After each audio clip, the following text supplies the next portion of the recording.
रे संगी मोर समधिन के माते है जवानी। देख तो रे संगी मोर समधिन के माते है जवानी। समधिन के माते है जवानी, समधिन के माते है जवानी। करते चुम्मा दे है माया नकाने। देख तो रे संगी मोर समधिन के माते है जवानी। देख तो रे संगी मोर समधिन के माते है जवानी।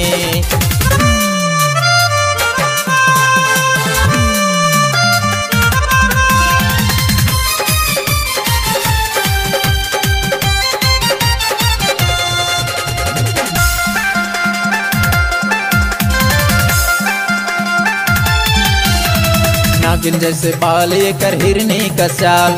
चटक मटक रेंगना ये कर उम्र 16 साल। उम्र 16 साल ये कर उम्र 16 साल।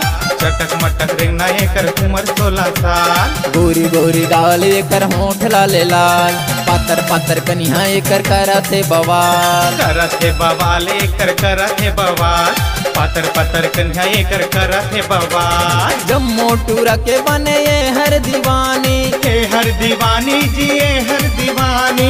जम्मो टूरा के बने ये हर दीवानी रे। देख तो रे संगी मोर समधिन के भरे है जवानी। देख तो रे संगी मोर समधिन के भरे है जवानी।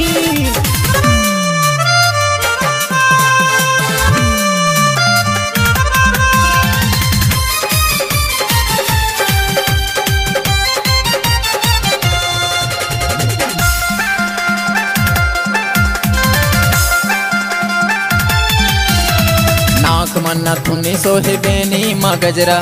मोला मार दारे करे आँखी के कजरा। आँखी के कजरा जी आँखी के कजरा। मोला मार दारे कर आँखी के कजरा। आनी बानी गोठ ये कर भारी है नखरा। कारी घटा छाए जैसे सावन के बदरा।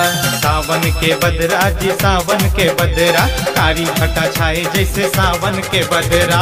आँख मारे ऐसे जैसे लागे मृग नैनी। लागे मृग नैनी जी लागे मृग नैनी। आँख मारे ऐसे जैसे लागे मृग नैनी रे। देख तो रे संगी मोर समधिन के माते है जवानी।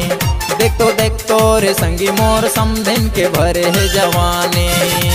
समधिन के माते है जवानी, समधिन के माते है जवानी। करते चुम्मा दे है माया नकानी। देख तो रे संगी मोर समधिन के माते है जवानी।